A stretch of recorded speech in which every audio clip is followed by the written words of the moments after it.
Hello guys, today we will discuss about the new family that is related to the taxonomic family.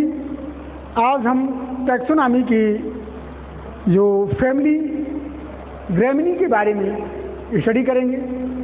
और जैसा कि आप जानते हैं कि फैमिली ग्रैमिनी हमारे दैनिक जीवन में और हमारी जो कंट्री की बैकबोन है, जिसे कहा जा सकता है कि भारत अगर कृषि प्रधान देश है, तो आज की जो फैमिली है टैक्सोनॉमिक फैमिली, इसको हम जो स्टडी कर रहे हैं, इसी के इर्द गिर्द हमारे कंट्री की जो कह सकते हैं कि एग्रीकल्चरल इकोनॉमी है, इसी के आसपास हमेशा ही रहती है। पूरी तरीके से हमारे कंट्री का जो कह सकते हैं कि इकोनॉमी है वो इसी पर बेस्ड है। मतलब कि हमारा देश कृषि प्रधान देश है और उस कृषि में जो भी प्लांट, जो भी पौधे आते हैं, हम उस पौधों का यहाँ पे स्टडी करेंगे और उनको जिस फैमिली के अंतर्गत रखा गया है उसे फैमिली ग्रैमिनी या पोएसी फैमिली कहते हैं। तो इस फैमिली के अंतर्गत आप देखेंगे कि जो प्लांट हैं वो ग्रेन्स, ग्रासेस एंड सीरियल्स, इन सभी को ये कवर अप करता है। तो जो मुख्य खाद्यान्न की फसल है हमारे यहाँ वो है धान, जिसे पैडी कहते हैं, और या राइस, और वीट जिसे हिंदी में हम गेहूँ कहते हैं, और फिर कह सकते हैं कि ज्वार, तो सारगम जिसे कहा जाता है। तो इस तरीके से ये जो मेन प्लांट हैं, जो मेन कृषि के संबंधित जो पौधे हैं, उनके बारे में आज हम इस फैमिली ग्रैमिनी ऑब्लिक, इसी को पोएसी फैमिली भी कहते हैं। Gramineae oblique Poaceae.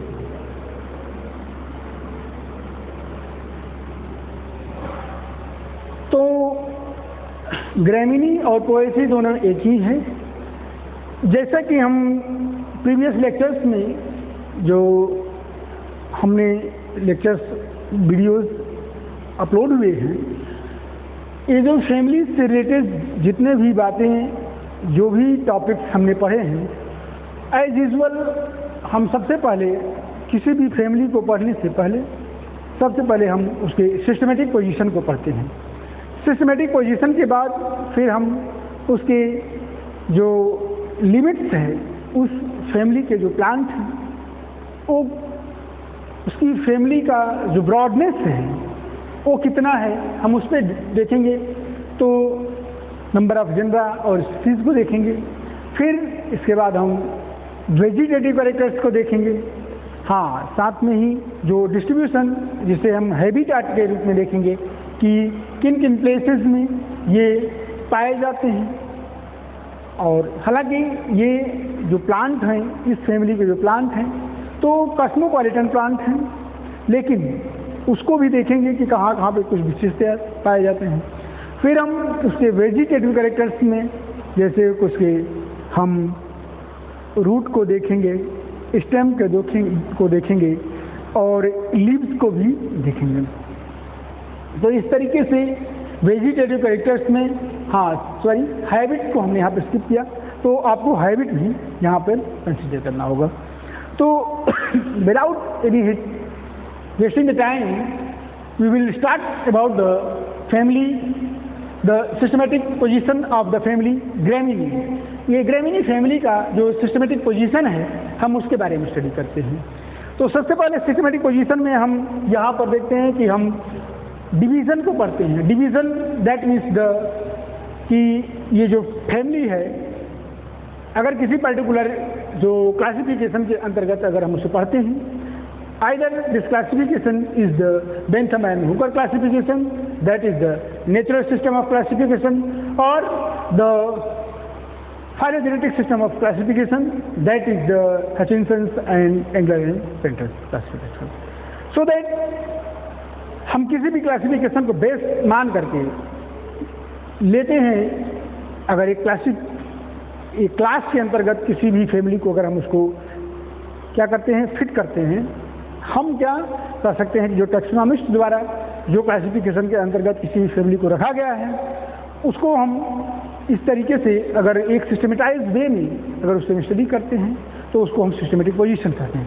तो यहाँ पर सिस्टमेटिक पोजीशन में जो डिवीज़न है इस फैमिली ग्रेमिनी और पोएसी का, उसका नाम है स्पर्मेटोफाइटा।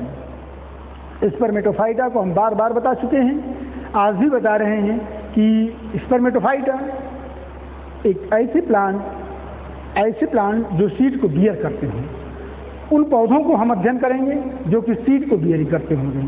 और सीड बियर करने में भी हमने बता चुके हैं कि दो तरीके के डिविजन्स को हम यहाँ पे स्टडी करते हैं। जैसे सब डिविजन्स की जब बात करते हैं तो सबसे पहले हम, जैसे कि यहाँ पर तो हम एंजियोस्पर्मी को स्टडी कर रहे हैं, तो दूसरे पार्ट में हम जैसे कि जिम्नोस्पर्मी को स्टडी किया जाता है। तो यहाँ पर जो एंजियोस्पर्मी में है, सीड बियरिंग जो प्लांट्स हैं वो seed with in the fruit, मतलब फ्रूट के अंदर ही सीड का पैज है।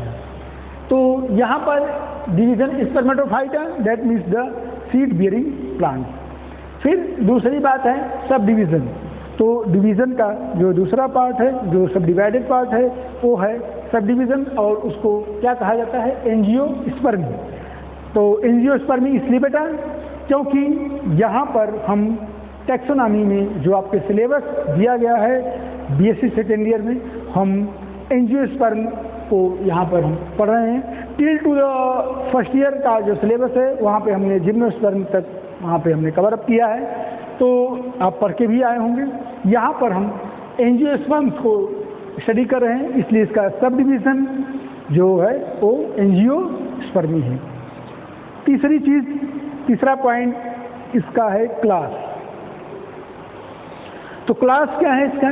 क्लास मोनोकॉटिलिडन्स, क्योंकि ये मोनोकॉट फैमिली से रिलेटेड है। मोनोकॉट के प्लांट्स इसमें एडजस्टेड हैं, मोनोकॉट के प्लांट्स इसमें पाए जाते हैं इस फैमिली के अंतर्गत।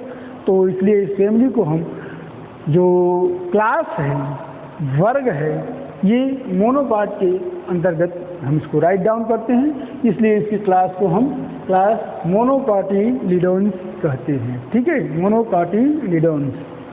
फिर अब हम आते हैं सीरीज। सीरीज क्या है? सीरीज है ब्लूमेसी। सीरीज क्या है? ब्लूमेसी।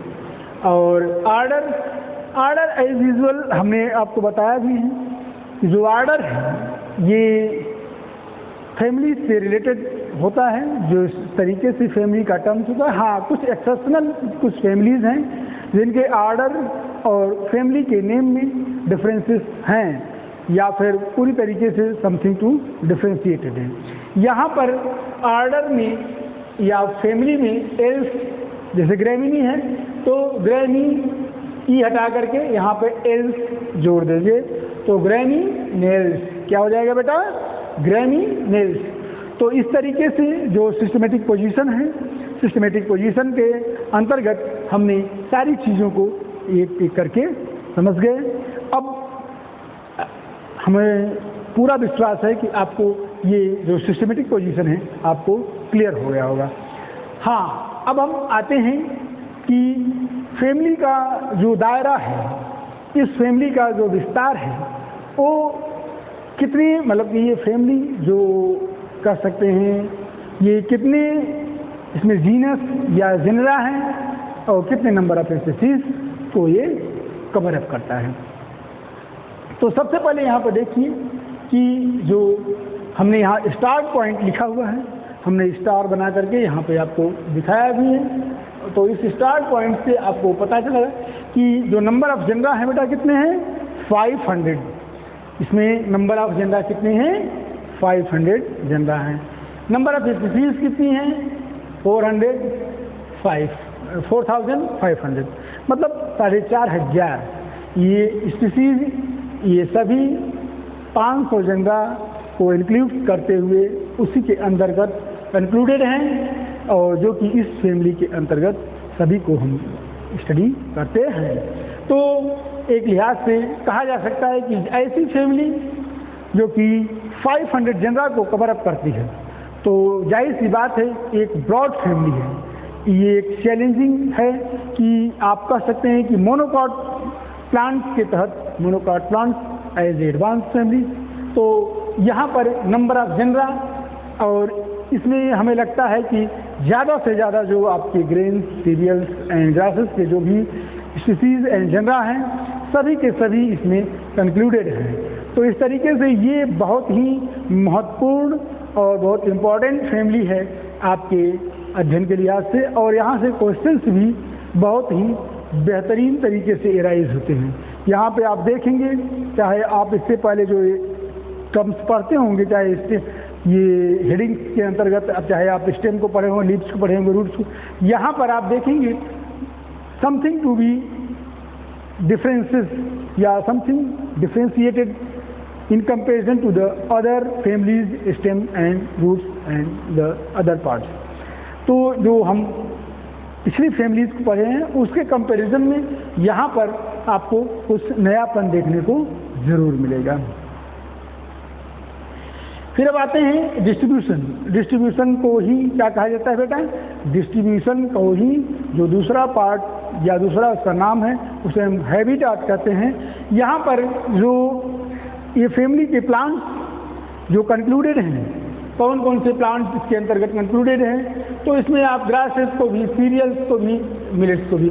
तो मिलेट्स में आपको पेनिसिटम, दैट मीन्स द ज्वार, बाजरा, ये सब आपके मिलेट्स के अंतर्गत आएंगे। सीरियल्स के अंतर्गत आपको क्या है कि धान, गेहूँ और ये सब आपके जौ, ये आपके सीरियल्स के अंतर्गत आएंगे। ग्रासेस में आप बेसिकली यहाँ पर बहुत सारे प्लांट्स हैं, लेकिन आपको जो ग्रासेस के हिसाब से यहाँ पे है, ये आपको क्या कह सकते हैं कि बम्बूज का जो प्लांट है ये इसके अंतर्गत यहाँ पर मेन प्लांट है, और एक ग्रास में आता है बम्बू।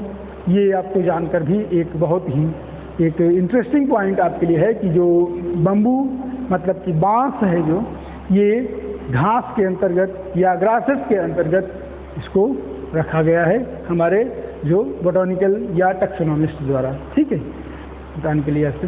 तो अब देखते हैं कि जो इस फैमिली की जो प्लांट है डिस्ट्रीब्यूशन के लिहाज से सबसे बड़ी बात है कि ये कॉस्मोपॉलिटन है। तो कॉस्मोपॉलिटन जो टर्म्स है इसको हम पहले भी बता चुके हैं कि the plants of these families are found on the everywhere on the earth।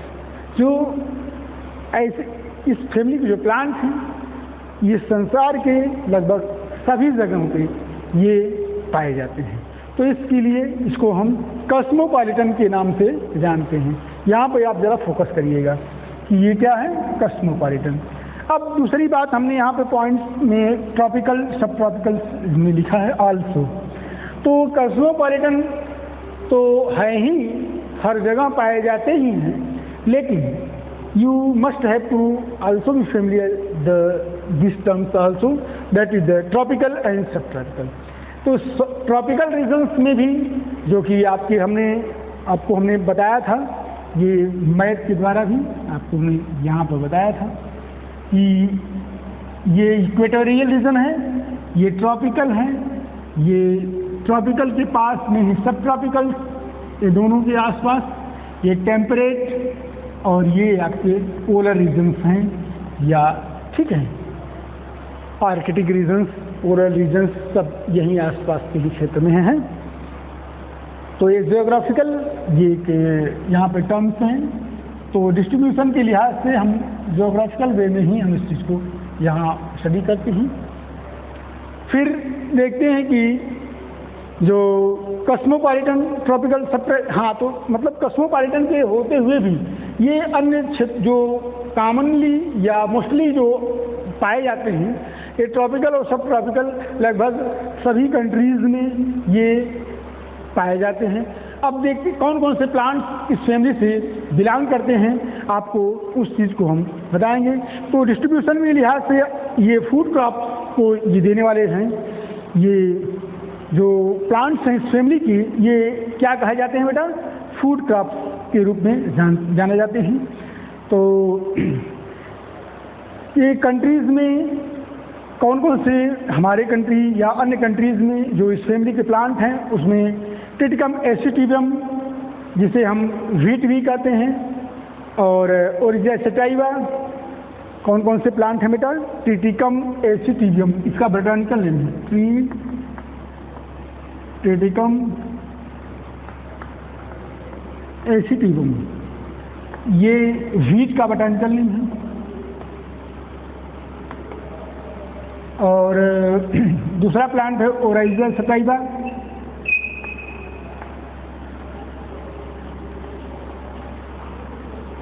अभी हम इकोनॉमिक इंपॉर्टेंस में इन सब प्लांट को नाम हम आपको, लेकिन यहाँ पर जो डिस्ट्रीब्यूशन पॉइंट ऑफ व्यू देखेंगे तो ओरिजिया सटाइवा, इसे क्या कहा जाता है? राइस,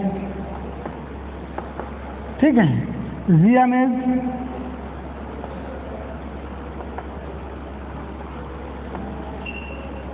तो जिया मेज, इसे मेज कहा जाता है, मक्का। और आप देखते हैं कि मक्के की खेती लगभग हमें लगता है कि सभी मौसम में ये मक्का एक ऐसा है, वैसे तो ये ज़ैद की फसल है, लेकिन ये खरीफ के रूप में भी और अन्य जगहों पे कहीं कहीं पे ये हर साल में 2 बार इसकी खेती की जाती है, 3 बार भी खेती की जाती है। तो इसलिए ये जो डिस्ट्रीब्यूशन में कौन कौन से प्लांट और कौन कौन से प्लेसेस पे पाए जाते हैं, हमने उसको स्टडी किया। अब हम देखते हैं हैबिट। तो हैबिट में जो ये प्लांट्स अपने जो अपीयरेंस को ये जो दिखाते हैं, वो लुक कैसे हैं? तो एनुअल्स हैं, बायनियल्स हैं, पेरेनियल्स हैं। किस रूप में? हर्ब्स या सब्स के रूप में। तो ये जो प्लांट हैं या तो एनुअल्स हैं, मतलब कि 1 वर्षीय हैं, या बायनियल हैं, 2 वर्षीय हैं, या पेरेनियल्स बहुवर्षीय क्या हैं? हर्ब्स एंड सब्स की बात करते हैं। तो वो हर्ब्स और सब्स के रूप में ये तीनों ही ये तरीके से ये अपने आप को अपीयर करते हैं, अपने आप को एग्जिबिट करते हैं। तो हैबिट के रूप में या nature, habit that means nature, स्वभाव, या अपने आप को एक्सप्रेस किस तरीके से ये करते हैं। और कुछ जो वुडी ग्रासेस हैं, उनका नाम जैसे बम्बूज है, बांस, ये वुडी ग्रासेस के रूप में भी ये पाए जाते हैं, ठीक है। तो कुछ ऐसे भी प्लांट्स हैं, जैसे कि हमने बताया भी, जो ज़्यादातर जो प्लांट्स हैं वो क्या हैं? ये हर्ब्स या श्रब्स के रूप में हैं, और ये वेरिएबल कल्टीवेटेड फूड्स के रूप में भी ये क्या होते हैं? उगाए जाते हैं। एक कृषि या एग्रीकल्चरल प्लांट के रूप में ये जाने जाते हैं। फिर अब हम आते हैं जो रूट की बात करते हैं।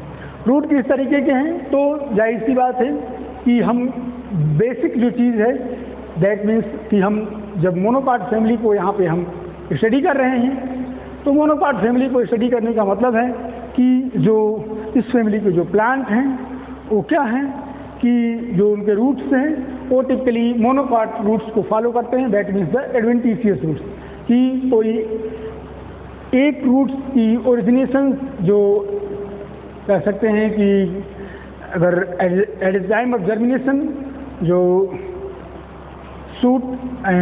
रूट एपिकल मेरिस्टम से जो प्राइमरी रूट्स, कोई 1 सिंगल प्राइमरी रूट से इसका ओरिजिनेशन नहीं है। हर पॉइंट पे फाइब्रस या नंबर ऑफ रूट्स यहाँ पे एराइज होती हैं, तो इसलिए नंबर ऑफ रूट्स की एराइज या ओरिजिनेशन ये मल्टीपल है, इसलिए इनको हम फाइब्रस या एडवेंटिशियस रूट्स के रूप में भी जाना जाता है। तो ये कुछ रूट्स ऐसे भी हैं जो फैसिलिटेटेड एंड स्टिल्ट रूट है, stilt and top root. Stilt root जैसे कि आप मेज एंड मक्का में देखेंगे, ये रूट्स की बात करते हैं। तो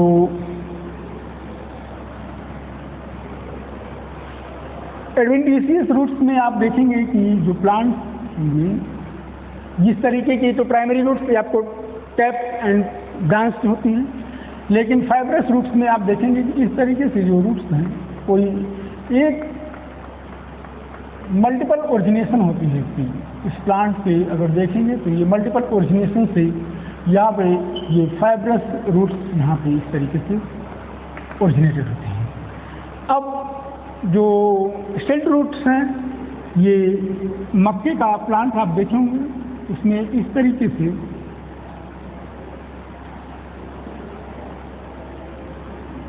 ये जो कहीं कहीं पर देखिए यहाँ से भी कुछ रूट्स की तरह है। आप सैक्रम का भी देखे होंगे प्लांट्स, जिसे आप गन्ना कहते हैं, सैक्रम ऑफिसिनेरम, तो उसमें भी आपको कुछ स्टिल्ट रूट्स या फैसिलेटेड रूट दिखाई देती है।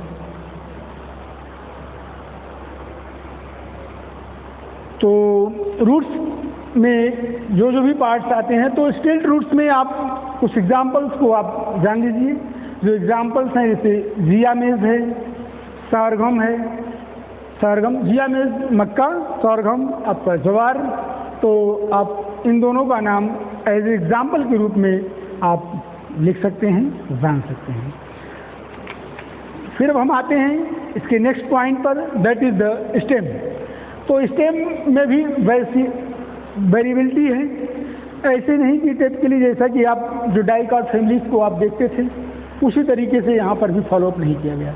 यहाँ पर अलग अलग तरीके से, जैसे जो यहाँ पे इरेक्ट हैं, अपवर्डली डेवलपमेंट है इनका, प्रोस्टेट भी है, दोनों ही कंडीशंस यहाँ पे देखने को मिल जाती हैं। इरेक्ट कंडीशंस भी हैं, प्रोस्टेट कंडीशंस भी हैं, और क्रीपिंग है। जब जाहिर सी बात है कि ग्रासेस हैं, तो ग्रासेस में आप रनर्स, सकर्स दोनों ही तरीके की आप देख सकते हैं।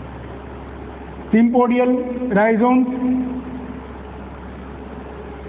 तो इस तरीके से ये सिम्पोडियल राइजोम की ओरिजिनेशन की बात की जाती है, तो इस तरीके से। और ये ऑफसेट यहाँ पर नहीं, लेकिन ऑफसेट रूट्स भी इसी तरीके से, अगर एक एक गांठों को एक जगह पे देखना है, जैसे कि ऑफसेट रूट आपको सिंघाड़ा वगैरह में देखने को मिल जाएंगे। तो यहाँ पर जो रनर्स हैं, जो रूट्स हैं, यहाँ राइजोम्स इस तरीके से ओरिजिनेटेड होती हैं। तो यहाँ पर कुछ जो स्टेम्स हैं, ये इस तरीके से यहाँ पर एक रनर्स के रूप में अपने आप एक्सप्रेस करते हैं, और कहीं कहीं पर ये प्रोस्टेट, तो ये इरेक्ट है, ये प्रोस्टेट है, तो ये दोनों कंडीशन हैं।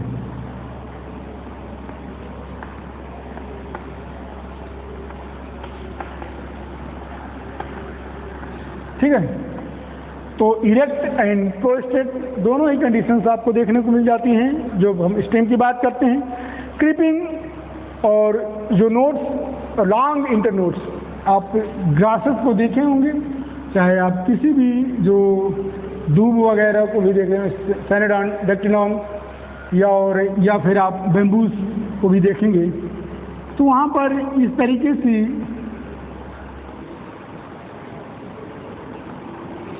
तो ये नोट्स हैं, ये लॉन्ग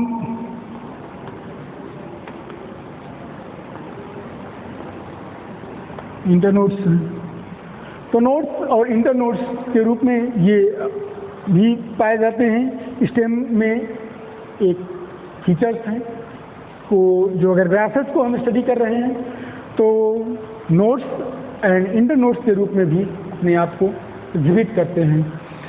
फिर तीसरा जो इम्पोर्टेंट चीज़ें हैं कि राइजोम्स की बात हमने किया है कि जैसे अगर root like structures, that is not the root but like the functional activities that if you are going to at the anatomy, that is the not followed the as like the root, but the functional way it completed, it fulfilled the requirement of the plant as in the form of the minerals and the waters. तो mineral waters जो भी ज़रूरतें हैं, जो plant की ज़रूरतों के लिहाज से ये जो राइजोम होते हैं, ये राइजोम लाइक स्ट्रक्चर्स ये कंप्लीट करते हैं। तो यहाँ पे राइजोम की बात होती है। तो इसके साथ ही साथ यहाँ पे वेजिटेटिव प्रोपगेशन, ठीक है, तो वेजिटेटिव प्रोपगेशन के रूप में ये हेल्प करते हैं। क्या? राइजोम्स एंड रूट्स, इनको अगर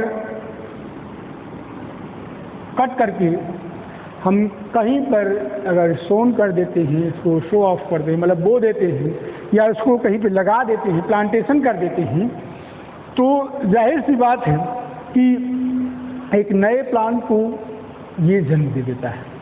तो इस लिहाज से अगर हम देखते हैं कि स्टेम में जो राइजोम्स एंड रूट्स ये एसोसिएटेड हैं, तो ये स्टेम पर ही हम इसको एडजस्ट करते हैं। यहाँ पे देखें तो ये स्टेम को अगर इनके साथ में स्टेम को अगर कट किया जाए, तो फिर प्लांटेशन के बाद एक नए प्लांट को ये क्या करेंगे, जन्म देते हैं।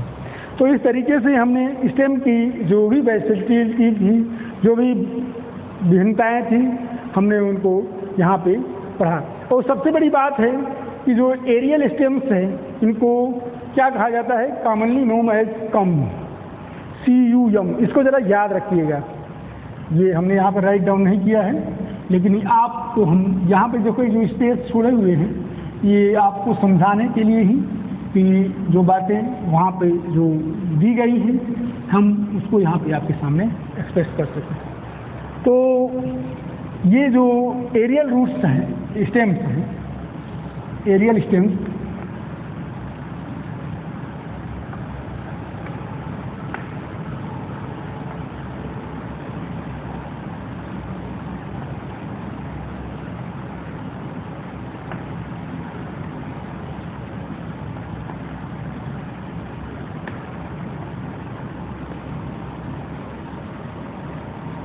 क्या बेटा, कम, CUM, इसको ज़रा ध्यान दीजिएगा। ये ऑब्जेक्टिव्स में ज़्यादातर ये बहुत ही एक टिपिकल क्वेश्चन के रूप में जाना जाता है। तो ये इस तरीके से जो एरियल स्टेम्स हैं, वो स्टेम्स को हमने बताया कि जो सब एरियल या फिर सबमर्ज, या फिर आप कह सकते हैं कि जो अर्थ के नीचे हैं, और जो एरियल पार्ट है। तो प्रोस्टेट वाले जो पार्ट हैं, हमने दोनों को दिखाया यहाँ पे आपके सामने कि जो स्टेम है क्या है, प्रोस्टेट भी है और क्या है, एरियल भी है। तो एरियल वाले पार्ट को इरेक्ट, तो इरेक्ट का जो स्टेम है, वो इरेक्ट वाली स्टेम्स को क्या कहा जाता है, कम। तो एरियल जो स्टेम्स हैं उनको क्या कहते हैं बेटा, कम, CUM, ठीक है। अब हम आते हैं इसके नेक्स्ट पार्ट पे, दैट इज द स्टेम के बाद अब हम इसके इन लिब्स की बात करते हैं। तो लिब्स में यहाँ पर ये देखिए, ये जो अंडरलाइन पार्ट है, अभी हम इसको स्टडी करेंगे। ये फ्लावर है,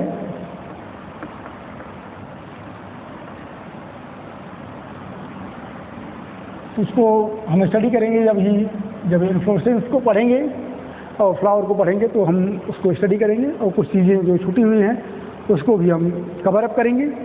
लेकिन यहाँ पर हम बात कर रहे हैं लीव्स की। लीव्स कैसे हैं बेटा, फोलिएज लीव्स ऐसी लीव्स होती हैं कि जो कि क्या होते हैं, ईजिली डिवाइडेड इनटू 2 पार्ट्स। ये फोलिएज लीव्स होती हैं। ऐसी लीव्स जब आप इस तरीके के अगर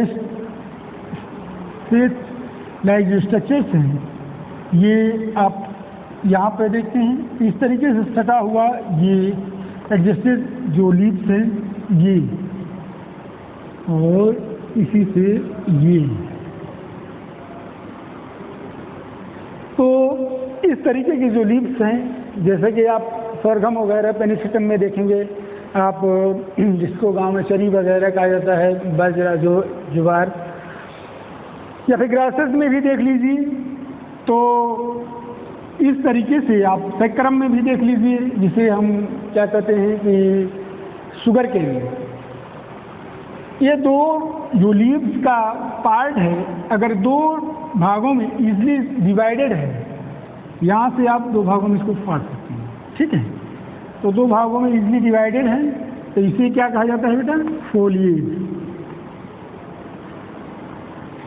इसे क्या कहा जाएगा? फोलिएज। ये लीव्स हैं फोलिएज। और सीथ एंड ब्लेड, ब्लेड को क्या कहा जाता है? लेमिना। यहाँ पर एक जो एडजेसेंट पार्ट है ये सीथ कहलाता है। ये आप बहुत बारीकी से ध्यान दीजिएगा, क्योंकि फिर बाद में हम इस फैमिली के जो ये प्लांट्स हैं उनको इस तरीके से आपको कहीं भी फिर स्टडी करने का मौका नहीं मिलेगा। ये सीथ है और ये लेमिना, ठीक है। और इसी लेमिना को ब्लेड कहा जाता है। ये एज यूजुअल। तो जो सीथ है आप यहाँ पे देखेंगे कि ये इंटरनेट्स को क्या कर रहा है, जो इंटरनोड्स हैं इनको क्या करता है? कवर्स करता है। सीथ क्या करता है? Covers the internodes. और इस कवरिंग के कारण ही ये क्या है कि ये इसको एक प्रोटेक्शन प्रोवाइड करता है प्लांट को, प्लांट की स्टेम को, एंड प्लांट्स आल्सो। प्लांट को भी एक प्रोटेक्शन देता है, प्लांट के स्टेम को भी, जो कि इंटरनोड्स हैं उनको एक प्रोटेक्शन के रूप में ये प्रोवाइड करता है। फिर हम अगली बात करते हैं कि यहाँ पर जो लीव्स का जो अपीयरेंस है, अगर हम उसको टच करके देखते हैं तो कभी काल किसी किसी जी प्लांट में ये जो टर्म्स हैं आप ज़रा उनको ध्यान दीजिएगा। कहाँ पे? स्मूथ एंड हेयरी, ये बात ध्यान है। तो दोनों कंडीशंस हैं। कभी कभी किसी किसी प्लांट में ये स्मूथ हैं और किसी किसी प्लांट्स में यहाँ पे हेयरी कंडीशंस या small hairs like structures are found in that areas. ये इन एरियाज में ये स्मॉल रोएदार ये छोटे छोटे हेयर्स आपको देखने को मिल जाएंगे, ठीक है। तो ये कंडीशंस फॉलो करती है ये लीव्स में। और यहाँ पर थीन कुछ मेम्ब्रेनस आउटग्रोथ हैं इसी पर, और जिसे क्या कहा जाता है बेटा? लिग्यूल कहा जाता है। ये मेम्ब्रेनस आउटग्रोथ जो हैं उनको एक लिग्यूल के नाम से भी जाना जाता है। ये एक थीन मेम्ब्रेनस आउटग्रोथ इन लीव्स पर देखने को मिल जाते हैं। इन्हें लिग्यूल या लिगुलेट, अगर जो लिग्यूल पाए जाते हैं उनको हम लिगुलेट कंडीशन कहते हैं। तो आप देखेंगे कि जैसे कि आप पर्टिकुलर किसी प्लांट एज लाइक आप व्हीट को आप स्टडी करें, चाहे आप original sativa that is the ये राइस दैट इज पैडी, चाहे आप कोई भी नाम लें, तो उसको जब आप एक पर्टिकुलर एक प्लांट के रूप में जब स्टडी करेंगे, उसको उसकी लीव्स को स्टडी करेंगे, तो आप देखेंगे कि वहाँ पे लिगुलेट लीव्स पाई जाती हैं। तो लिगुल फॉर्मेशन वहाँ पे देखने को मिल जाता है। को कुछ आउटग्रोथ हैं एंड एबव द लिगुल पर एक पॉइंटेड आउटग्रोथ होता है जिसे आरिकल्स कहा जाता है। इन लिग्यूल्स पर, ठीक है, लिग्यूल्स लाइक स्ट्रक्चर्स हैं और ये पॉइंटेड पार्ट होता है जिसे हम क्या कहते हैं? ऑरिकल्स। तो यहाँ पर लिग्यूल्स, अगर लिगुलेट लीव्स हैं तो उसमें लिग्यूल पाया जाएगा, और ये क्या है? That is the outgrowth of the membranes. जो भी मेम्ब्रेन्स हैं इसकी कुछ आउटग्रोथ पे दिखाई देते हैं, और इससे कुछ पॉइंटेड स्ट्रक्चर हैं उनको क्या कहा जाता है? ऑरिकल्स। तो इन सब टर्म्स को आप अच्छे से समझ लीजिए, क्योंकि इसको फिर बार बार स्टडी करने का मौका नहीं मिलेगा। तो यहाँ पर हम इन बातों को स्टडी करने के बाद फिर आगे बढ़ेंगे।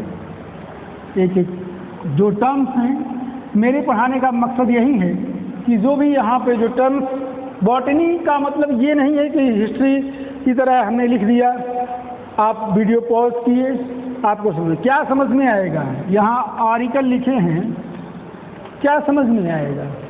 यहाँ लीगुल लिखेंगे, क्या समझ में आएगा? मैं कह रहा हूं कि अगर जब तक मैंने एक्सप्लेन नहीं किया हर्माफ्रोडिट या सिपेल्वाइड, तो इन सब बातों को अगर आप स्क्रीनशॉट भी ले लेते हैं तो क्या जानेंगे, इससे क्या फेमिलियर होंगे आप? ये कोई आर्ट का सब्जेक्ट है नहीं कि आप उसको देखें, स्क्रीनशॉट लिए, फिर रिकॉल करके आप समझ जाएंगे। नहीं, जब तक यहाँ समझाया नहीं जाएगा तब तक आप इसको गोथो नहीं अच्छे से नहीं समझ पाएंगे। तो अब बात लीव्स तक कंप्लीट हुई। तो इस तरीके से वेजिटेटिव जो स्ट्रक्चर्स हैं, वेजिटेटिव स्ट्रक्चर्स के अंतर्गत जो भी बातें आती हैं उन सभी बातों को एक एक करके हमने स्टडी किया है। अब बात करते हैं इन्फ्लोरेसेंस।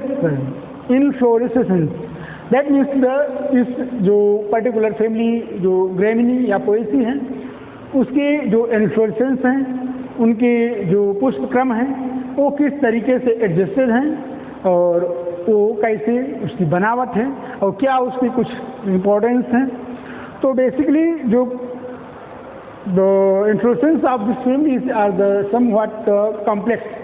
ऐसा नहीं जब पूरा सिंपल, जैसे कि आप जो अन्य इन्फ्लोरेसेंस को आप देखे होंगे कि जो फ्लावर्स हैं दे आर आर्डर पेडिसिलेट और सेसाइल, वो आकर के एडजस्टेड हो जाते हैं किसी में एक एक्सिस पर और फिर उस एक्सिस को हम मेन एक्सिस से हम मानते हुए या तो हम उसको रेसिमोस या साइमोस या स्पाइकलेट पेनिकल्स तमाम तरीके से हम उनको एक तरीके से उसको डेजिग्नेट करते हैं।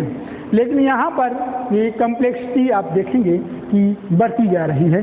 और ये कम्प्लेक्सिटी क्या है कि इन्फ्लोरेसेंस कैसे हैं, समव्हाट कम्प्लेक्स। पहला चीज़ जो कम्प्लेक्स लिखा हुआ है, इन सब बातों को हम एक एक चीज़ों को यहाँ पे क्लेरिफाई करते जा रहे हैं। आप इन सब चीज़ को ध्यान से देखते जाइएगा। तो समव्हाट कम्प्लेक्स हैं और क्या है कि कंपोज आप सेवरल मेनी स्पाइकलेट, यहाँ पर जो है स्पाइकलेट एक टर्म्स है, ये इन्फ्लोरेसेंस के हिसाब से आप देखेंगे कि जो स्पाइकलेट्स हैं वो जो स्पाइक्स को बियर करते हैं वो नंबर ऑफ जो स्पाइकलेट्स हैं सेवरल इन नंबर्स हैं, बहुत सारी संख्या में स्पाइकलेट्स आपको यहाँ पे देखने को मिल जाएंगे। तो इसलिए ये जो कंडीशन है ये इन्फ्लोरेसेंस में कॉम्प्लेक्स इन्फ्लोरेसेंस और स्पाइकलेट्स को बियर करते हैं, या फिर कह सकते हैं कि ये जो स्पाइकलेट्स हैं ये कंबाइंड रूप में एक रैकिस पर अपने आप को अरेंज किए रहते हैं, ठीक है। और जो सेंट्रल स्टॉक जो पार्ट है, स्टॉक लाइक स्ट्रक्चर है, उसे हम क्या कहते हैं, रैकिला। ये सबसे लास्ट अभी हम बनाएंगे उस फिगर को, ज़रा ध्यान दीजिएगा। तो ज़रा सा उस फिगर को हम यहाँ पे बना ही देते हैं। तो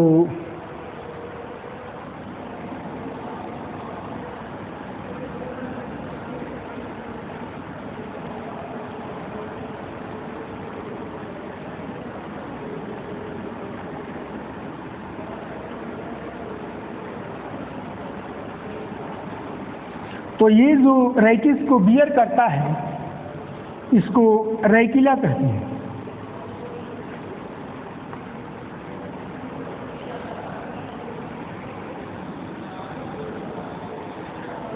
ध्यान से दीजिए, ये रैकिला है और इसी के साथ ही ये सबसे अपर पार्ट पर यहाँ पे जो इन्फ्लोरेसेंस है, यहाँ माइनोरिटी स्ट्रक्चर्स हैं, यहाँ पर एक ओवरी को हम डेजिग्नेट करते हैं। अलग अलग पार्ट्स यहाँ पे आपको देखने को मिलेंगे। तो सबसे पहले आप देखिए यहाँ पर सम स्ट्रक्चर्स लाइक दैट, इस तरीके से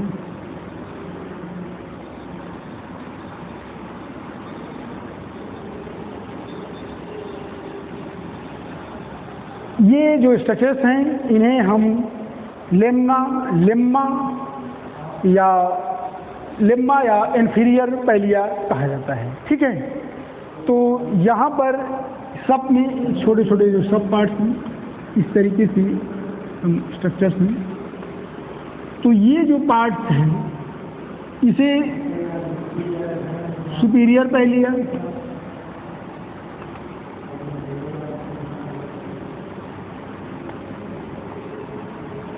और ये पार्ट जो होता है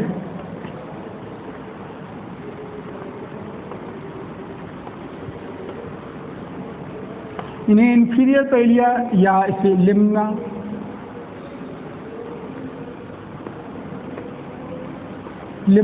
या इंफीरियर पैलिया के नाम से भी जाना जाता है। तो यहाँ रेकिला को आप देख रहे हैं, और ये जो फ्लावर लाइक स्ट्रक्चर्स हैं ये यहाँ पे आप देखेंगे इस तरीके से, इन्हें स्टेमेंस कहा जाता है।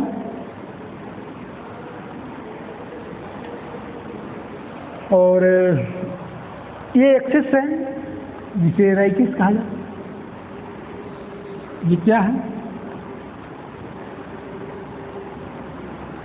और ये रेकिस इस रेकिला पर आकर के एडजस्टेड है।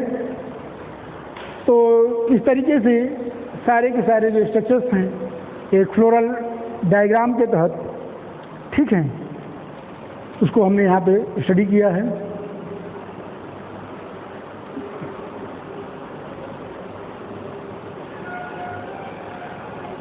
अब इसके बाद इन्फ्लोरेसेंस में दो भागों में हमने बताया जो ग्लूम्स हैं, दो भागों में, आउटर को फर्स्ट ग्लूम और इनर को सेकेंड ग्लूम्स। ग्लूम्स आप देखेंगे इस तरीके से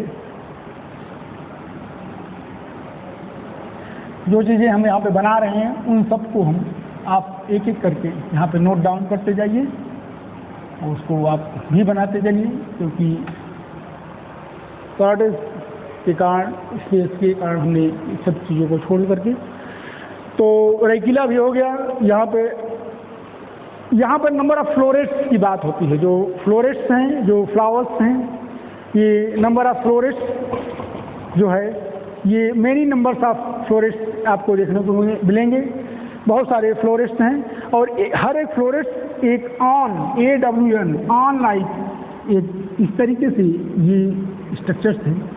ये स्ट्रक्चर्स, ये आपको की लाइक स्ट्रक्चर्स ऑन की तरह आपको दिखाई दे रहे हैं। तो मैनी फ्लोरेट्स जो क्या बियर करते हैं, each florets bears the awn. और the floral part of borne in the axis of lemma stands between the lemma and the rachilla. जो फ्लोरल पार्ट्स हैं आपने बताया, देखा नहीं, जो रेकिला था और इस लेम्मा के बीच में ही ये एडजस्टेड है, ठीक है। फ्लोरल पार्ट्स लेम्मा और रेकिला, जो हमने सुपीरियर पैलिया या इंफीरियर पैलिया जिसको लेम्मा का नाम दिया गया है, उन्हीं के बीच में ये फ्लोरल पार्ट्स आपको देखने को मिल जाएंगे। फिर हम कह रहे हैं कि जो each essential organs of the flower are protected between the lemma and palea. तो लेम्मा और पैलिया के बीच में ही ये सारे जो फ्लोरल पार्ट्स हैं प्रोटेक्टेड हैं। अब हम बात करते हैं फ्लावर की, बात करें इन्फ्लोरेसेंस को यहाँ पे हम स्किप करते हैं, ये कंप्लीट होता है ये पार्ट। हो सकता है इसमें कुछ बातें हों जिसको हम आगे चल करके फिर कवर अप करेंगे। फ्लावर में हालांकि इसमें से अब कोई ऐसी चीज़ नहीं है, जब आपने rachis, stalk, spikelet and rachis, rachilla and lemma, palea, awn, सारी चीज़ों को आप समझ गए। तो फ्लावर की बात करते हैं और फ्लावर में देखते हैं कि जो फ्लावर्स हैं ये कैसे हैं, माइन्यूटेड हैं एंड ये sessile, that means the something to minuted, non pedicellated and bracteate, they bears the bracts like structures. तो ब्रैक्ट्स को बियर करने के कारण इसे हम ब्रैक्टिएट या डेजिग्नेट करते हैं। hermaphrodite, that means the flowers, if they bears the male and female the sex organs on a particular flowers, जब मेल और फीमेल सेक्स ऑर्गन्स को किसी एक पर्टिकुलर फ्लावर्स के अंतर्गत ही हम देखते हैं कि वो पाए जाते हैं, तो इस कंडीशन को हम क्या कहते हैं, hermaphrodite कंडीशन कहा जाता है। अब दूसरी बात, कभी काल जब हम आपको दिखाएंगे कि जब फ्लोरल फार्मूला या फ्लोरल डायग्राम को हम पढ़ेंगे तो उसमें देखेंगे कि कभी काल जो मेल एंड फीमेल जो सेक्स ऑर्गन्स हैं ये डायसियस कंडीशंस में है, मतलब कि ये यूनिसेक्सुअल्स हैं। ये फ्लावर्स पे अगर मेल पार्ट्स हैं तो दूसरे फ्लावर्स पे फीमेल पार्ट्स हैं, तो यूनिसेक्सुअल कंडीशंस भी आपको देखने को मिल जाएगी। फिर जाइगोमॉर्फिक हैं, तो फ्लावर्स को अगर इसका वर्टिकल सेक्शन हम लेते हैं तो वर्टिकल सेक्शन लेने पर आप देखेंगे कि अगर चाहे लॉन्गिट्यूडिनल सेक्शन या वर्टिकल सेक्शन कहते हैं, तो उसको अब जब लेंगे तो किसी एक एक्सिस के द्वारा ही जो फ्लावर को 2 इक्वल हाफ में डिवाइड किया जा सकता है, किसी अन्य एक्सिस से नहीं। कोई एक पर्टिकुलर एक्सिस होगी जिसके द्वारा ही इस फ्लावर को 2 इक्वल हाफ में डिवाइड किया जा सकता है। ठीक है। फिर ओवरी की बात, ओवरी के पोजीशन के आधार पर ये हाइपोगाइनस है और जाइगोमॉर्फिक कंडीशंस के कारण ही इनको हम इर्रेगुलर एक नाम ही देते हैं। ठीक है। तो इस तरीके से फ्लावर की जो बात है, फ्लावर्स को हमने यहाँ पे ये पढ़ा। अब एक और जो पार्ट है जिसे हम कहते हैं ये headings, that is the perianth. तो जाहिर सी बात है कैलिक्स कोरोला को यहाँ पे अगर हम स्किप किए हैं तो उनके स्थान पे कुछ ना कुछ तो होगा। तो जो यहाँ पर पेरियंथ 2 या तो 3 लिगुल्स, तो लिगुलेट्स, हमने लिगुल्स को यहाँ पे पहले ही पढ़ा है कि something membranes like the outgrowth structures. तो मेम्ब्रेन्स पर मेम्ब्रेनस जो आउटग्रोथ स्ट्रक्चर्स हैं तो उनमें लिगुल लिगुल्स हैं, लॉडिकुल्स। ये पेरियंथ को यहाँ पर जैसे कि पहले टीपल्स के रूप में हम यहाँ पे रिप्रेजेंट करते थे, टीपल्स के रूप में हम इसको जानते थे। तो पेरियंथ की जो फ्लोरल लीव्स हैं उनको हम टीपल्स के रूप में जानते हैं, लेकिन यहाँ पर ध्यान दीजिएगा आपको क्या एक्सप्रेशन देना है, लॉडिकुल्स। ठीक है। तो आपको बताना है कि 2 या 3 मेम्ब्रेनस स्केल्स लाइक स्ट्रक्चर लॉडिकुल्स के रूप में ही पाए जाते हैं। अब हम यहाँ पे longitudinal sections of a flower की बात करते हैं। एक फ्लावर को, यहाँ हमने फ्लावर को स्टडी किया है, अब यहाँ पे हम इसका येलेस जो लॉन्गिट्यूडिनल सेक्शन है एक फ्लावर का, हम उसको यहाँ पे आपके सामने रिप्रेजेंट करते हैं।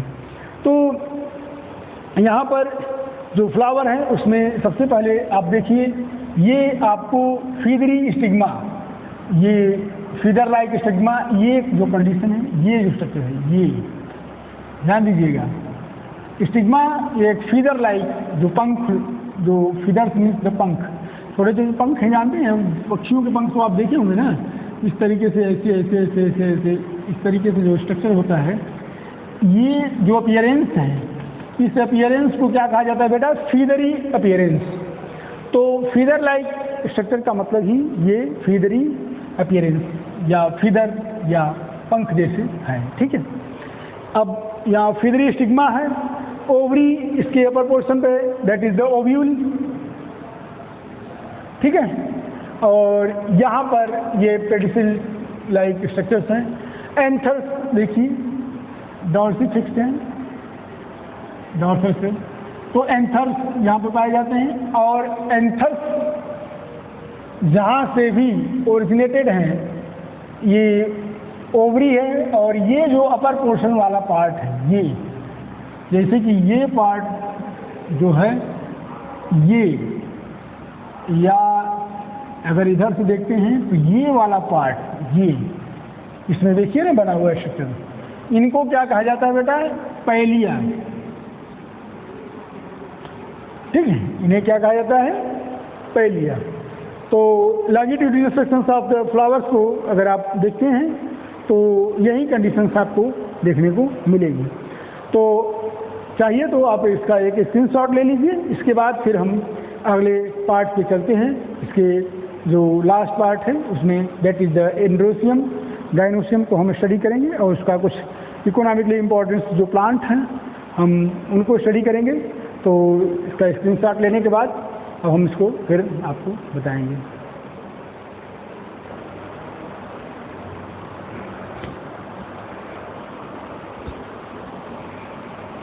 तो फर्स्ट पार्ट जो अभी तक हमने जो पढ़ा फैमिली ग्रेमिनी और पोएसी के बारे में, उसमें हमने वेजिटेटिव कैरेक्टर्स और फ्लोरल कैरेक्टर्स में हमने इन्फ्लोरेसेंस, फ्लावर एंड पेरियंस को येट टू बी कंप्लीट किया। अब यहाँ पर हम जो नेक्स्ट पार्ट है दैट इज द एंडोस्पर्म, मतलब कि जो फ्लावर्स हैं, फ्लावर्स में जो मेल पार्ट्स हैं, हम जैसे कि पुमंग या पुंकेसर कहा जाता है, हम उनके बारे में स्टडी करेंगे। तो यहाँ पर हम देखते हैं कि जो स्टेमेंस हैं, भाई जाहिर सी बात है कि हम एंडोस्पर्म को जो बोटेनिकल जो पार्ट्स हैं उनको हम एंडोस्पर्म को स्टेमेंस के रूप में यहाँ पे या हम येट टू बी हम जानते हैं या हम उसको डेजिग्नेट करते हैं। तो स्टेमेंस की संख्या कितनी है बेटा? 3 है। तो ये स्टेमेंस कभी काल यहाँ पर देखिए समटाइम्स 6, तो उसका एग्जाम्पल भी यहाँ पे राइट डाउन किया गया है, ओरिजा, ओराइजा एंड बैम्बूजा, ओराइजा एंड बैम्बूजा। तो धान और अगर बम्बूजा दैट मीन्स द बांस, तो बैम्बू, दोनों को आप देखेंगे तो उसमें जो स्टेमेंस की संख्या होती है बेटा वो 6 ही होती है। लेकिन एज यूजुअल अगर इस फैमिली के लिहाज से देखा जाए, कुछ एक्सेप्शनल जैसे 2-1 प्लांट को हमने यहाँ पर बताया, अगर इनको इधर छोड़ दिया जाए तो ज़्यादातर जो प्लांट्स हैं उसमें नंबर ऑफ स्टेमेंस 3 ही है। और ये कैसे हैं? लॉन्ग सिलेंडर्स लाइक फिलामेंट्स इसमें पाए जाते हैं। तो फिलामेंट स्ट्रक्चर्स आप कैसे हैं इसमें? सिलेंडर्स लाइक फिलामेंट स्ट्रक्चर्स हैं। Versatile anthers, versatile anther means कि जो एंथर्स हैं इसमें डिफरेंट प्लांट्स में डिफरेंट तरीके से जो एंथर्स का या फिलामेंट्स का कनेक्टिव पर जो एडजस्टमेंट है, जहाँ पे उनका कनेक्टिव पर ये एडिशन है, जहाँ पे जोड़ है, ठीक है, ज्वाइंट्स हैं, ये अलग अलग तरीके से है। कभी काल यहाँ पर आप देखिए ये इस तरीके से, कभी आप ये, तो कभी काल आप ये, तो वर्सेटाइल कहा जा सकता है कि भाई इतनी लंबी फैमिली है और लंबी फैमिली होने के लिहाज से उसमें जिस फैमिली में 4,500 स्पीसीज कवर अप किए गए हैं, 500 जेनरा को जो कवर अप करता हो, तो इस फैमिली को किसी एक पर्टिकुलर जो फिलामेंट्स या एंथर्स के जो डेवलपमेंट्स हैं या एंथर्स का जो अपीयरेंस है, जो एक्सप्रेशन है, कोई एक तरीके से तो हो नहीं सकता, प्लांट दर प्लांट, या नहीं तो कह सकते हैं कि जनरा दर जनरा, हर जनरा में ये अलग अलग तरीके से अपने आप को एक्सप्रेस करते होंगे। फिर दूसरी बात कि एंथर्स हमेशा कितने हैं? 2 इन नंबर्स। भाई कोई भी तरीके से बना हो,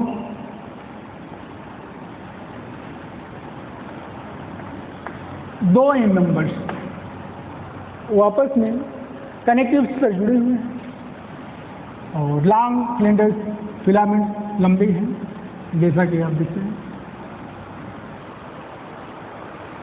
फिर बात करते हैं कि डेसेंस कैसा है? भाई लॉन्गिट्यूडनल डेसेंस है, ठीक है, जो भी लॉन्गिट्यूडनली जो उसका बेसिक जो फॉर्म है, जो बनावट है, ये एंथर्स की बात कर रहे हैं। तो एंथर्स में जो अगर एट द मैच्योरिटी जब स्पोर्स क्या हो, डेस्ड हों या बिखरते हों, मैच्योरिटी के बाद क्या होंगे? ब्रेकेज होगा, ब्रेकेज के बाद क्या डेहिस्ड होंगे। तो डेसेंस का जो प्रोसेस है लॉन्गिट्यूडनल, ये डेसेंस को प्रोसेस को अपनाते हैं। अब बात करते हैं गाइनोसियम की, स्त्रीधानी, दैट इज द जायांग। ये हिंदी में जायांग, स्त्रीधानी कुछ भी कहा जाता है, लेकिन हम यहाँ पे ये क्या कहते हैं, इसको हम गाइनोसियम के नाम से जानते हैं। तो कोई एक कार्पेल्स इसमें पाए जाते हैं, सिंगल कार्पेल्स के होने के कारण इसे हम क्या कहते हैं, मोनोकार्पिलरी, मतलब एक कार्पेल्स को होने के कारण इसको मोनोकार्पिलरी कहा जाता है। कभी काल ट्राई कार्पिलरी कंडीशंस भी है, 3 कार्पेल्स भी पाए जाते हैं, लेकिन उनके पाए जाने से ये कोई मतलब नहीं हुआ 3 कार्पेल्स के पाए जाने के बावजूद भी ये फंक्शनल कितने हैं उसमें? कोई एक ही उसमें फंक्शनल है। ठीक है, कितने फंक्शनल है बेटा? सिर्फ एक सिंगल उसमें फंक्शनल है, और 2 क्या हो जाते हैं?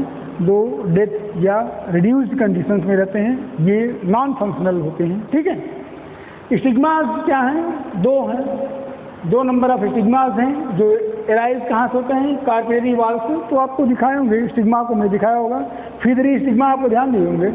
तो ये कहाँ से? कार्पिलरी जो कार्पेल्स हैं, जो ओवरी का पार्ट है, हमने आपको दिखाया होगा, बनाया है जो फिगर्स। आप थोड़ा सा वीडियो को पीछे ले जा करके, जहाँ से हमने longitudinal sections of the flowers हमने बनाया है, वहाँ पे आप देखिएगा, वहाँ पे ओवरी, ओव्यूल के अपर पोर्शन पे ओवरी हमने बनाया है, ओवरी से ही फीदरी स्टिग्मा बनाया है, और वो जो ओवरी है, या ऐसी बात है, वो कार्पेल्स या कार्पिलरी वाल से, या ओवरी वाल, वही कार्पिलरी वाल को ही जाना जाता है। तो ये कार्पिलरी वाल से ये स्टिग्मा, और कैसे स्टिग्मा है बेटा? फीदरी स्टिग्मा है। और number of stigma, the usual condition कितनी है? Usual number that is the 2, मतलब 2 इन नंबर ये फीदरी स्टिग्मा पाए जाते हैं। और प्लेसेंटेशन कितना है, क्या है? तो बेसल प्लेसेंटेशन है, तो बेस पर ये एडजस्टेड है, तो बेसल प्लेसेंटेशन है। Axile placentation, free central placentation, basal placentation, ये तमाम जो प्लेसेंटेशन है, ये ओव्यूल्स का ओवरी वाल पर जिस तरीके से एडजस्टमेंट होता है, इनको जो उसमें जुड़ते हैं, उसी तरीके से उनका नामकरण भी होता है। ठीक है, नॉमिनेशन भी उसी तरीके से। तो कभी कभी एक्साइल, फ्री सेंट्रल है, सी सेंट्रल पार्ट को फ्री है पूरी पूरी ओवरी, तो इस तरीके से अलग अलग है। फ्रूट की बात करते हैं तो फ्रूट जो है कैरियोप्सिस, तो जो कैरियोप्सिस फ्रूट का मतलब क्या होता है कि सीड कोट्स इसमें क्या होते हैं? कवर किए रहते हैं। तो जो पेरिकार्प्स हैं, जो सीड कोट्स हैं, उससे पेरिकार्प जो अगर सीड है, जैसे आप व्हीट का देखें, या फिर आप कह सकते हैं कि ये इसमें सीड्स हैं, तो ये पर पार्ट में पेरिकार्प्स हैं। आप हार्डियम बर्गोल्स, जिसको जौ कहा जाता है, आप उसको भी देख सकते हैं, जौ में भी बहुत सारे इस तरीके से। तो पेरिकार्प जो है, जो अपर पार्ट है, इसे पेरिकार्प कहा जाता है। ये सीड से, सीड कोट से क्या होता है कि कंप्लीट, मतलब पूरी तरीके से कंपैक्टली यूनाइटेड है, जुड़े हुए हैं पूरी तरीके से। ये सीड कोट से क्या है? कंपैक्टली यूनाइटेड है। ठीक है, अब बात करते हैं कुछ एग्जाम्पल्स, जो कि कुछ नट के रूप में भी यहाँ पे प्लांट्स हैं, जैसे कि डेंड्रोकैलेमस एक प्लांट है, डेंड्रोकैलेमस।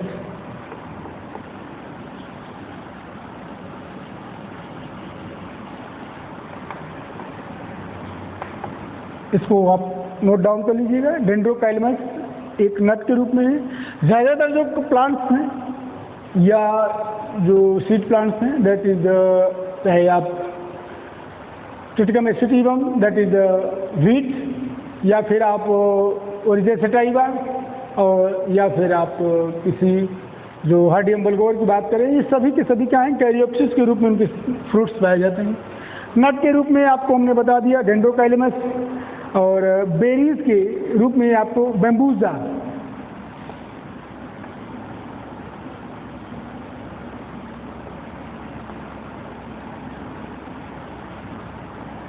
मैनी सीड्स, बहुत सारे सीड्स हैं, ये नंबर ऑफ सीड्स में पाए जाते हैं।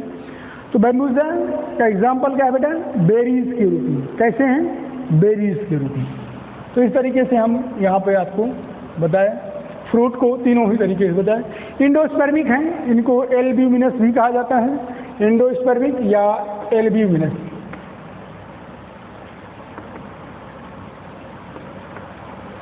एल्ब्यूमिनस या एंडोस्पर्मिक प्लांट्स हैं। फ्लोरल फार्मूला की बात करते हैं तो फ्लोरल फार्मूला इसी तरीके से आपको, ये जाइगोमॉर्फिक कंडीशन है और हर्माफ्रोडिट ये कंडीशन है, मेल फीमेल दोनों ही।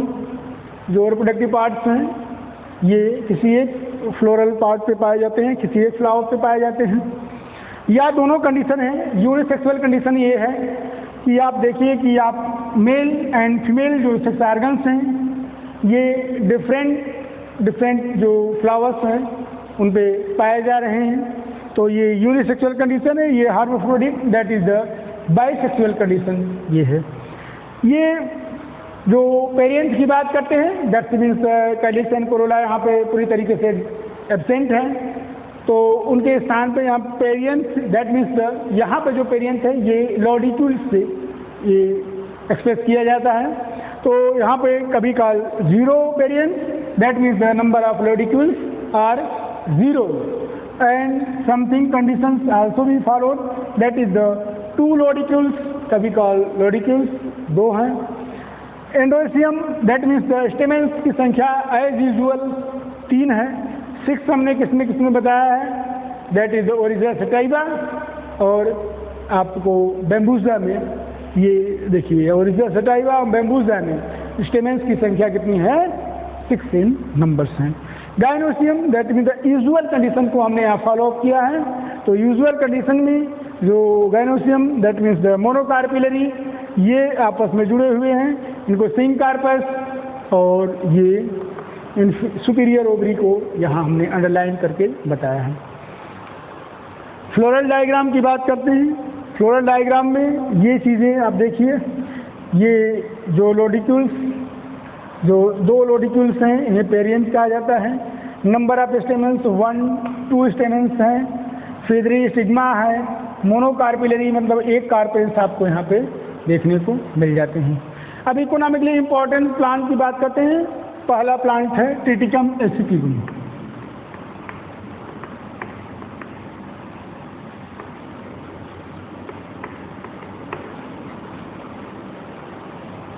तो ट्रिटिकम एसिटिवम इसे क्या कहा जाता है बेटा, व्हीट, या इसी को गेहूं भी कहा जाता है। तो यूज्ड एज फूड क्रॉप, इसी को सीरियल्स कहा जाता है, अनाज, सीरियल्स, फूड क्रॉप्स, अनाज। जैसा कि आप जानते हैं कि गेहूं के उत्पादन में जो अगर ओवरऑल प्रोडक्शन में उत्तर प्रदेश का स्थान है नंबर 1, लेकिन अगर प्रोडक्टिविटी की बात की जाती है तो पंजाब, हरियाणा ये हैं। अन्य महाराष्ट्र, मध्य प्रदेश ये सब जो स्टेट्स हैं ये व्हीट के प्रोडक्शन में इनका स्थान है। अगर ओवरऑल एक ग्लोबल लेवल पर देखते हैं, कंट्री वाइज अगर देखते हैं तो चाइना जो है व्हीट के प्रोडक्शन में नंबर 1 है। दूसरे नंबर पे हम फॉलो करते हैं मतलब इंडिया, और तीसरे नंबर पर अमेरिका। तो इस तरीके से व्हीट के प्रोडक्शन में ये नंबरिंग्स हैं। तो जानते हैं आप, तो समझ गए होंगे कि ये सीरियल्स या गेहूँ या रोटी, कपड़ा, मकान, 3 जीवन में बहुत आवश्यक ही या आवश्यक से भी बहुत महत्वपूर्ण आवश्यकता है ये। तो उसमें व्हीट का स्थान, क्योंकि रोटी की अगर लिहाज से बात करते हैं तो व्हीट का सबसे प्रमुख नाम व्हीट आता है। तो ट्रिटिकम एसिटिवम जिसे व्हीट कहा जाता है, और ये फूड क्रॉप्स के रूप में जाना जाता है, और अनाज के रूप में, सीरियल्स के रूप में। दूसरा नाम है हार्डियम वोल्गेर।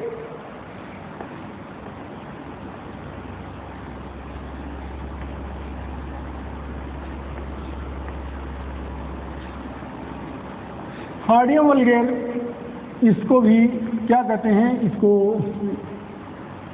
सारगम कहा जाता है, जिसे जौ कहा जाता है, और ये भी फूड क्रॉप और कभी काली पशुओं के लिए ज़्यादा भी उपयोग हो जाता है, तो फोडर के रूप में भी ये देखा जाता है। फिर तीसरा जो इकोनॉमिकली इम्पॉर्टेंट प्लांट है ये सरगम, जैसे बार्ली, ठीक है। सरगम की जगह पे हम इंग्लिश में इसका नाम बार्ली लिख देते हैं, ठीक है। इसको क्या कहते हैं, बार्ली, जौ। तीसरा प्लांट है ओरिजा सटाइवा।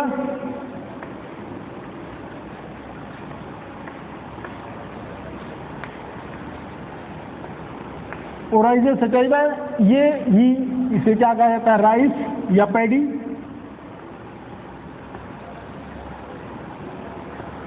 ये भी फूड क्रॉप है।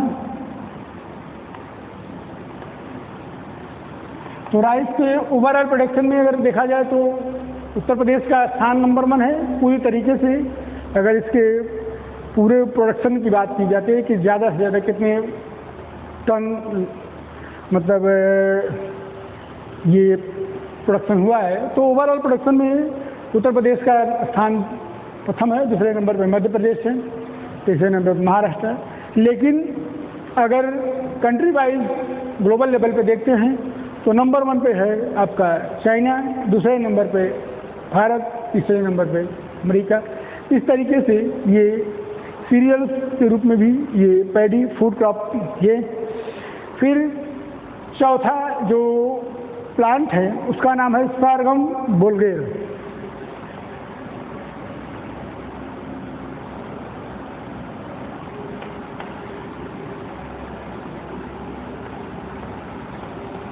इसे ज्वार कहा जाता है। तो आप जान सकते होंगे कि ये फैमिली ग्रेमिनी और पोएसी है, ये कितनी इंपॉर्टेंस रखती है, इन प्लांट्स को देख करके आपको समझ में आ गया होगा। और ये ज्वार फूड एब्लिक फॉडर, क्योंकि ये पशुओं के चारे के रूप में भी ज्वार का प्रयोग किया जाता है, तो फूड एंड फॉडर के रूप में इसको देखा जा सकता है। अब हम चौथा जो प्लांट है दैट इज जिया मेज। तो ये पांचवा प्लांट जिया मेज, इसे मेज प्लांट कहा जाता है। मक्का, ये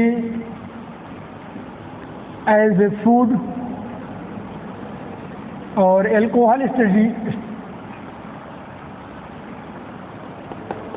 इंडस्ट्रीज में भी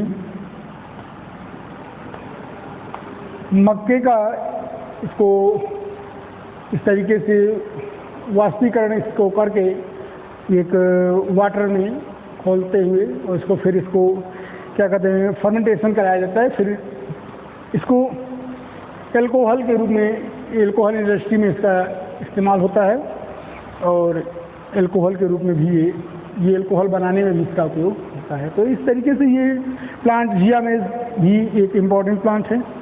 और फिर हम last that is the sacrum.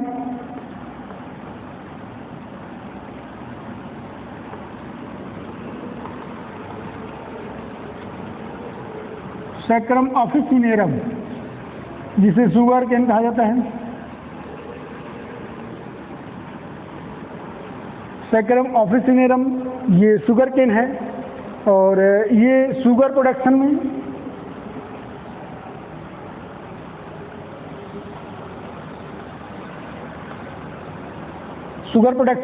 और फिर आप देख सकते हैं कि ये एल्कोहल इंडस्ट्री में भी and power petrol, sugar industry and alcohol में जब आप पावर पेट्रोल की गैसोहाल जिसे कहा जाता है पावर पेट्रोल की बात करते हैं तो 90% आपका पेट्रोल, 10% ये आपको यूज होता है। तो इसके मोलेसेस जो हैं ये फॉडर के रूप में भी काम होता है,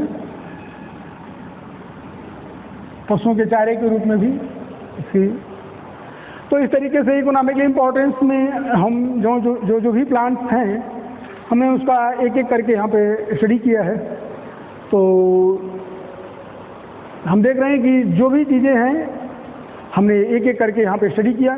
आप इसका एक स्क्रीनशॉट ले लीजिए सबसे पहले, और स्क्रीनशॉट लेने के बाद फिर आप सारी चीज़ों को पॉज करके वीडियो और अच्छे से इसको गो थ्रू जाइए और फिर एक नई, अब फैमिली आपकी कंप्लीट हुई। अब जो नेक्स्ट वीडियो होगा, अब एक नेक्स्ट टॉपिक के साथ आपके समक्ष हाजिर होंगे। तो आज के लिए बस इतना ही, और अब नेक्स्ट वीडियो से अब next topic and next unit के साथ आपके समक्ष हाजिर होंगे। तो thanks for the today's class. Thank you, bye.